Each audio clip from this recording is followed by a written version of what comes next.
बिस्मिल्लाहिर्रहमानिर्रहीम। अस्सलाम वालेकुम। KPK में इमरान खान के जानिसारों ने, इमरान खान के वफादारों ने अलम बगावत बुलंद कर दिया है और उन्होंने किसी भी सूरत में पीछे हटने से इनकार कर दिया है, किसी भी सूरत सरेंडर करने से इनकार कर दिया है। इस इशू पर बात करेंगे, लेकिन उससे पहले एक चीज़ अर्ज़ करना चाहता हूँ कि आपने देखा होगा कि मोहम्मद उमैर साहब जो लाहौर के जर्नलिस्ट हैं, शाकिर महमूद अवान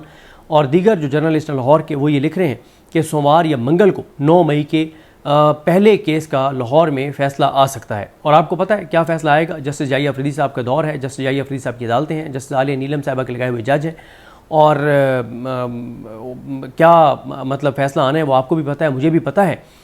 लेकिन इसके ऊपर तहरीक इंसाफ की जानिब से बिल्कुल बात नहीं हो रही। अच्छा, मैं हैरान हूँ इस बात पर कि PTI का जो सेंट्रल मीडिया सेल है, जो वज़ीर जो सेक्रेटरी इत्तलात का ऑफिस है, वो क्या कर रहा है। पिछले 4-5-6 दिनों में आपने देखा कि सबसे पहले शाकिर महमूद अवान ने इसके ऊपर वीडियो की, इंटरव्यू किया उन्होंने बुरहान मौज़म एडवोकेट साहब का, फिर मैंने भी उसी के ऊपर एक वीडियो की और उसके बाद फिर मियां अली इशफाक साहब ने जो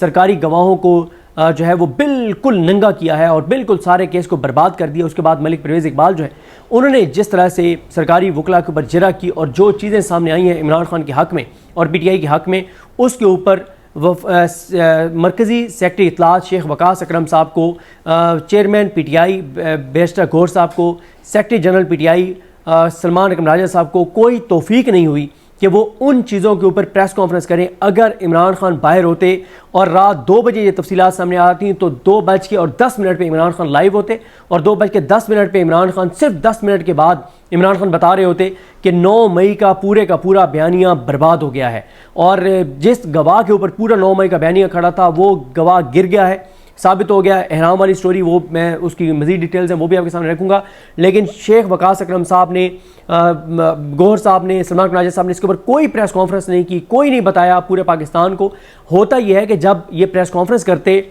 सब MNAs MPs ticket holders video पैगामात जारी करते तो उससे एक नैरेटिव बन जाता है, एक हकीकत सामने आ जाती है और हक और सच का एक बयानिया बन जाता है और उसके बाद जज के लिए मुश्किल हो जाता है सजा सुनाना। यह तो पूरे पाकिस्तान में बयानिया पहुँच गया, लेकिन बहरहाल इन्होंने प्रेस कॉन्फ्रेंस नहीं की। फिर मैं हैरान हो रहा था कि इमरान खान साहब की बहनें कह रही हैं कि इमरान खान साहब की जान को ख़तरा है और उनको आइसोलेट कर दिया गया और कर दिया गया है। 22 घंटे उनको सेल के अंदर रखा जाता है, उनको एक्सरसाइज नहीं करने दी जा रही, उनको अखबार नहीं मिल रहा, उनको TV नहीं मिल रहा, उनको फैमिली से मुलाकात नहीं करने दी जा रही, बुशरा बीबी साहिबा को फैमिली से मुलाकात नहीं करने दी जा रही, उनके ऊपर बहुत सख्तियाँ और जुल्म बढ़ा दिए गए हैं। लेकिन कोई आपने नहीं देखा कि PTI की कोई प्रेस कॉन्फ्रेंस, इसके ऊपर सख्त प्रेस कॉन्फ्रेंस हुई हो, MNAs MPs टिकट होल्डर्स को कोई वीडियो पैगामात आए हों, कोई हलचल हो, कोई ट्वीट्स आ रहे हों, कोई मतलब इजलास बुलाए जा रहे हों, कोई चीज़ नहीं है। इमरान खान की आइसोलेशन, इमरान खान के ऊपर होने वाले जुल्म, जबर, बर्बरियत, फस्तायत और यजीदियत जो है वो PTI की क़यादत ने उसको नॉर्मलाइज़ कर दिया है और उनके लिए ये नॉर्मल है। इस वक्त तहरीक इंसाफ की क़यादत के लिए सबसे अहम मामला 2 से 3 उन लोगों को सेनेटर बनवाना है जो PTI की बाहर क़यादत के कुछ अहम लोगों के इन्वेस्टर हैं और उसी के ऊपर सारा जो है वो फोकस है। अच्छा, इसके बाद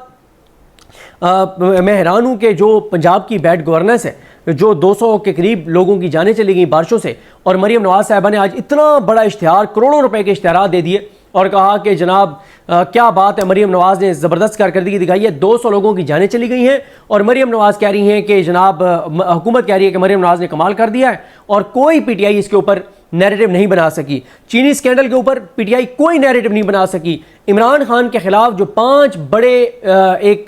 उनके खिलाफ महाज खोले गए थे, उनमें से एक चीनी का महाज था और उससे 50 मतलब उससे यानी वो जो कीमत थी उससे कई गुना ज़्यादा कीमत भी, और उसके अलावा जो नुकसान है, जो शुगर माफिया को जो फ़ायदा पहुंचाया गया है, जो इंपोर्ट के नाम पे पैसा कमाया गया, जो पाकिस्तानी को नुकसान पहुंचाया गया, कोई PTI ने इसके ऊपर नैरेटिव जो है वो नहीं बनाया। महंगा पेट्रोल और डीजल इमरान खान के दौर में कितना था, आज कितना था, कोई नैरेटिव नहीं बनाया और निचकारी होने जा रही है, इदारों को औने पन्ने दामों बेचा जा रहा है अपने बंदों को, कोई PTI बात नहीं कर रही। PIA समेत जो सारी चीज़ें बेचने जा रहे हैं मिलिट्री कोर्ट्स में, फ़ायज़ा मुराद ने आज भी ट्वीट किया हुआ था और बिल्कुल दुरुस्त किया हुआ था। मैं कई बार आपने मेरे व्लॉग्स में सुना है, मैं ये कह चुका हूँ PTI के लोगों को कि 7 मई को अमीनुद्दीन खान, ये इन्होंने मोहम्मद अली मज़हर, हसन नज़र रिजवी, मुसरत हिलाली और शाहिद बिलाल हसन ने मिलिट्री कोर्ट्स के कैदियों का जो ट्रायल है उसको दुरुस्त करार देते हुए कहा था कि इनको अपील का हक देने के लिए पार्लियामेंट 45 दिन में कानून साजी करे। अब कोई मेरा ख्याल है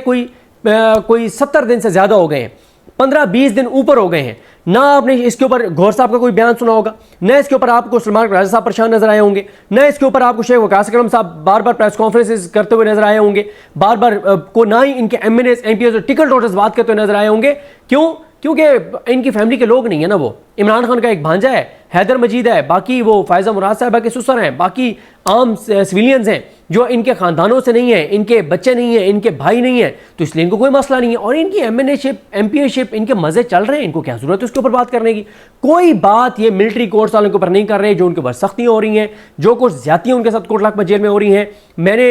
एक ट्वीट करके बताया था कि वाटर कूलर जो है बार बार वो बिजली आने जाने से उसको आग लग गई और कुछ दीवारों में करंट महसूस किया जा रहा था और कुछ जो वहाँ पे जंगले लगे हुए उनमें करंट महसूस किया जा रहा था और खतरा था कि खुदा न खास्ता कोई बड़ा सानिया ना हो जाए। पीटीआई को कोई तौफीक नहीं हुई शेख वकास अकरम साहब को या बाकियों को कि वो इसके ऊपर बात करें। इंसार हुसैन पंजोता साहब को भी कोई इन चीज़ों के ऊपर नहीं है कि जो 9 मई के केसेस हैं जिस तरह से वो चल रहे हैं, इसके ऊपर इंसार हुसैन पंजोता साहब, इमरान खान साहब ने उनको सब कुछ ऑल एंड ऑल बनाया है। ILF का होना तो ये चाहिए था कि 10 जिलों में प्रेस कॉन्फ्रेंसें कर रही होती है ILF, कोई चीज़ नहीं है। आज एक ये मेरा क्लिप संभाल के रख लें, ये मेरा क्लिप संभाल के रख लें कि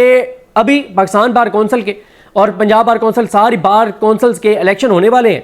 उस वक्त आपको इंतजार हुसैन पंजोता साहब आकर बताएंगे कि फलानी डिस्ट्रिक्ट में ना मैंने फलां को नामजद कर दिया है PTI को उम्मीदवार या PTI का हमारे याफ्ता उम्मीदवार, क्योंकि इसने बड़ी कुर्बानियां दी हैं, इसने बड़ा हमारा साथ दिया है। भाई इस वक्त आपको किसी पूरे पाकिस्तान के किसी जिले में कोई वकील रहनुमा आपको नजर आ रहा है कि जो 26वीं आईनी तरमीम के खिलाफ एक्टिव हो, 27वीं आईनी तरमीम रुकवाने के लिए एक्टिव हो, इमरान खान के हवाले से एक्टिव हो, इमरान खान के लोगों के जो असीरान हैं उनके हवाले से एक्टिव हो, जो बर्बरियत हो रही है उसके हवाले से एक्टिव हो, जो नाइंसाफ़ी हो रही है उसके हवाले से एक्टिव हो, जो जिनके घरों पर छापे पड़े उनके FIRs करवाने में एक्टिव हो। अभी कोई नजर नहीं आ रहा,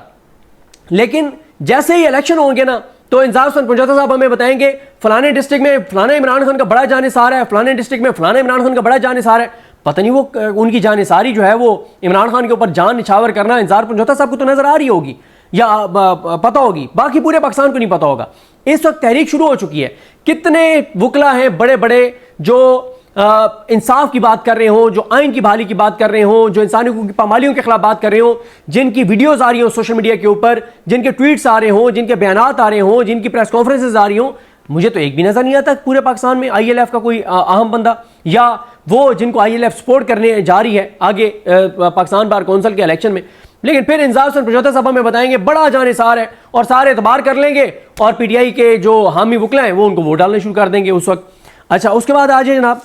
कि अब आते हैं उसके ऊपर जो जिसके ऊपर मैं आपको अर्ज कर रहा था कि ये जो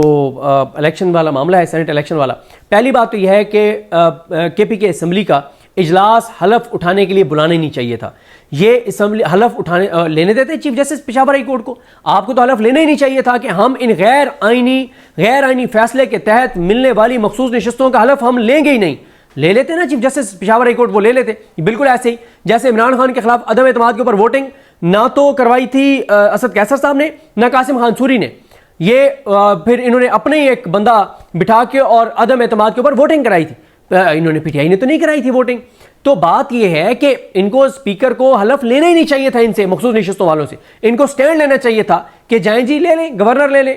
जो हलफ है, या चीफ जस्टिस ले ले, हम हलफ नहीं लेंगे क्योंकि ये हम इस फैसले को नहीं मानते, इस गैर आइनी फैसले को जो अमीनुद्दीन खान, मोहम्मद अली मजहर, हसन अजहर रिजवी, मुसरत हिलाली, शाहिद बिलाल हसन, अली बाकी नशवी, हाशिम काकड़ और इसने आमिर फारूक ने और इन सारों ने दिया। हम इस फैसले को नहीं मानते और हम हम हलफ नहीं लेंगे, ना लेते। फिर दूसरा यह है कि आपको मुकाबला करना चाहिए। अभी तक एक तो इरफान सलीम जो है वो डट गए हैं, उनका वीडियो पैगाम आ गया, मैं आपको सुनाता हूं। और लेकिन बैरिस्टर गौहर साहब जो इमरान खान की जान को खतरा उस पर एक्टिव नहीं है, जो 9 मई के ट्रायल हो रहे हैं जिस तरह से उसके ऊपर एक्टिव नहीं है, जो असीरान के साथ हो रहा है, डॉक्टर यास्मीन राशिद, एजाज चौधरी, उमर सरफराज चीमा, मियां महमूद रशीद, शाह महमूद कुरैशी, उसके ऊपर कोई उनका परेशानी नहीं है। इनको गौहर साहब को इसमें बड़ी परेशानी है कि जी इरफान सलीम साहब समेत सारे कागजात ये अपने वापस लें, जो उन्होंने डॉक्यूमेंट जमा कराए हैं सेनेट इलेक्शन के लिए, वरना उनके खिलाफ कार्रवाई होगी। यहाँ पर उनको कार्रवाई याद आ गई है, इसमें उनको कार्रवाई याद नहीं आती कि जो MPS टिकट होल्डर्स अपने हल्कों में इस वक्त तहरीक के लिए एक्टिव नहीं है, उनके खिलाफ कार्रवाई की उनको फिक्र नहीं है। इमरान खान की कोई फिक्र नहीं है। इसकी बड़ी फिक्र है कि किसी तरह से ये जो सेनेटर हम मनवाना चाहते हैं ये सारे बन जाएं। और मैं आपको बता रहा हूँ कि अलम बगावत बुलंद कर दिया इरफान सलीम ने। इतलात है कि 2 से 3 MPs ने तो कंफर्म कर दिया कि वो इमरान खान के वफादारों जाननिसारों को वोट डालेंगे, वो खुर्रम ज़ीशान, इरफान सलीम, इन लोगों को वोट डालेंगे, वो उन लोगों को वोट नहीं डालेंगे जो इमरान खान के नज़रियाती कारकुन नहीं है। अब ज़रा आप पहले सुन लें कि इरफान सलीम साहब क्या कह रहे हैं। और ये बिल्कुल मैं आपको मुसलसल बता रहा हूँ कि अगर इमरान खान के MPs, इमरान खान के नाम पे वोट लेने वाले जो MPs हैं KPK के, उन्होंने अगर इमरान खान से वफा की तो वो खुर्रम ज़ीशान और इरफान सलीम को ही वोट डालेंगे और बड़ा सरप्राइज जो है वो सामने आ सकता है। लेकिन अब ये परेशान है, अब ये ऐसा मैकेनिज्म बना रहे हैं PTI की जो वहाँ की हुकूमत है और अपोजिशन मौलाना फजल रहमान और पीपल्स पार्टी नून लीग सारे मिल के, कि वही बंदे मुंतखब हों जो अंदर खाते डील हुई है। कोई आज़ाद बंदा ये खुर्रम ज़ीशान और इरफान सलीम जो है ये मुंतखब ना हो सकें। सुनिए ज़रा इरफान सलीम क्या कह रहे हैं। बिस्मिल्लाहिर्रहमानिर्रहीम। पाकिस्तान तहरीक इंसाफ के कारकुन, जैसा कि आप सबके इल्म में है कि इस वक्त खैबर पख्तूनख्वा के सेनेट इलेक्शन में जो खेल खेला जा रहा है, हम उसके खिलाफ खड़े हैं। हम उस इलेक्शन के खिलाफ जो गठजोड़ है, जो स्टैब्लिशमेंट के हिमायत याफ्ता लोगों को सेनेट में लाने के लिए जो गठजोड़ किया गया है, हम उस गठजोड़ के खिलाफ भरपूर तरीके से खड़े हैं। हम किसी सूरत भी पीछे नहीं हटेंगे। अगर मैं हूं या खुर्रम ज़ीशान है या वकास औरकज़ई है या इरशाद हुसैन साहब है या आयशा बानो मैडम है, हम इस गंदे निज़ाम के खिलाफ खैबर पख्तूनख्वा की असम्बली जो अवाम के और इमरान खान के वोटों से इमरान खान के नाम पे बनी है, किसी सूरत भी हम उसके ऊपर ये धब्बा नहीं लगने देंगे। मैं तहरीक इंसाफ पेशावर के कारकुनों को, पूरे खैबर पख्तूनख्वा के कारकुनों को, पूरी पाकिस्तान की तहरीक इंसाफ को बताना चाहता हूं कि किसी सूरत भी इमरान खान के नजरिए के ऊपर, इमरान खान के विजन के ऊपर, इमरान खान के नाम पे बनी हुई खैबर पख्तूनख्वा असम्बली के ऊपर किसी सूरत भी हम ये धब्बा नहीं लगने देंगे। वो लोग जिन्होंने 26वीं आईनी तरमीम में हिमायत की है, जिनकी वजह से ये 26वीं आईनी तरमीम आज लागू की गई है,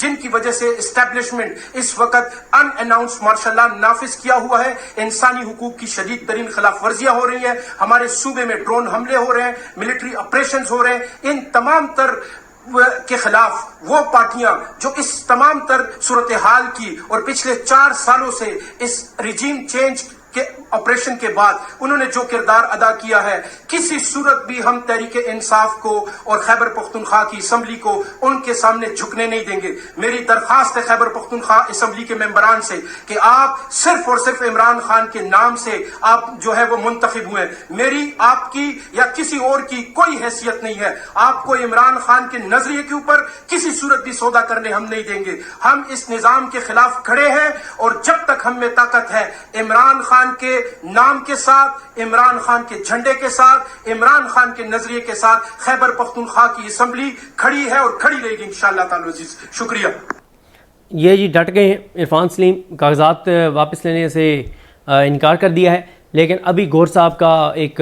थ्रेटनिंग एक आया है कि हम कार्रवाई करेंगे इनके खिलाफ अगर उन्होंने वापस ना लिए कागजात, और अगर ये वापस नहीं लेते फिर इलेक्शन होगा। लेकिन उसके लिए भी PTI की वहाँ जो क़यादत है KPK में, वो और मौलाना फजल रहमान, नून लीग, पीपल्स पार्टी, ये सारे एक पेज पर आ रहे हैं कि हमने किस तरह से उन्हीं लोगों को मुंतखब कराना है जिनको मुंतखब कराए जाने का कहीं और फैसला हो चुका है। तो देखते हैं जी चीज़ें कैसे आगे बढ़ती हैं। बहरहाल एक काफ़ी इस वक्त है PTI के कारकुनान में भी तशवीश है कि किस तरह से जो है वो इमरान खान के जाननिसारों और वफादारों को साइड लाइन करके और उन लोगों को बनवाया जा रहा है जिनकी कोई कारकर्दगी किसी के सामने नहीं है। मुझे अपनी दुआ में याद रखें। अल्लाह करीम हम सबका हामी नासर हो। अल्लाह हाफ़िज़।